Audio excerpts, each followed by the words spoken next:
बिहार के अंदर ये बात सच है कि चुनाव के दौरान जो एसआईआर किया गया, उसके अंदर मकसद क्या है, शाह जी ने स्पष्ट कर दिया कि हर घुसपैठी का नाम वोटर लिस्ट से कटा जाएगा। जो जेन्युइन भारत का नागरिक है उसका देश उसमें से नाम नहीं कटा जाएगा। पर घुसपैठिया कौन हैं?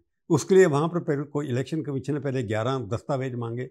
उसके बाद सुप्रीम कोर्ट से जब लताड़ पड़ी तो आधार भी मान लिया। तो कौन सा घुसपैठिया भारत से निकाला जाएगा या वोटर लिस्ट से नाम कटा जाएगा कि वोटर लिस्ट के माध्यम से ही सत्ता परिवर्तन का कार्यक्रम शुरू होता है। कई लोग कहते हैं ये बांग्लादेश, हमारे देश के अंदर घुसपैठिया वो है जो बांग्लादेश से आया है, क्योंकि पाकिस्तान से तो लोग आते नहीं हैं, बहुत कम आए हैं। अफगानिस्तान से कोई लोग आते नहीं हैं, तो कहाँ से आते हैं?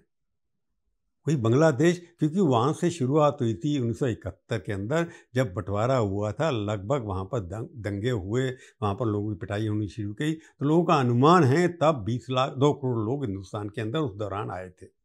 वो भारत के विभिन्न क्षेत्रों में बट गए, वहाँ पर रहना शुरू कर दिया। तो भारत की अर्थव्यवस्था की, भारत की समाजी व्यवस्था की वो बन गए, एक किस्म से पार्टिसिपेंट, हिस्सा बन गए। परंतु जब भी चुनाव आता है, ये बांग्लादेशी जो हैं उनके ऊपर अब बाद में जो शुरू हुआ कि रोहिंग्या आते हैं बर्मा से, वो सारे के सारे यहाँ आकर शुरू होने गए। रोहिंग्या आपको देखेंगे जेएनके के अंदर, वो भी मुस्लिम भाई हैं।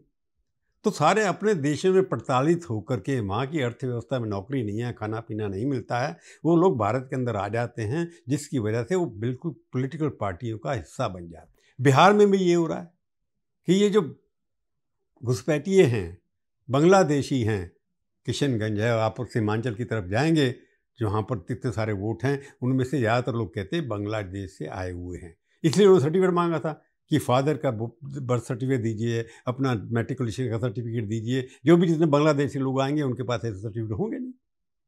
तो घुसपैठिया एक ऐसी चीज़ है जिसकी वजह से हमारे भारत के अंदर चुनावी परिणाम बदल जाते हैं।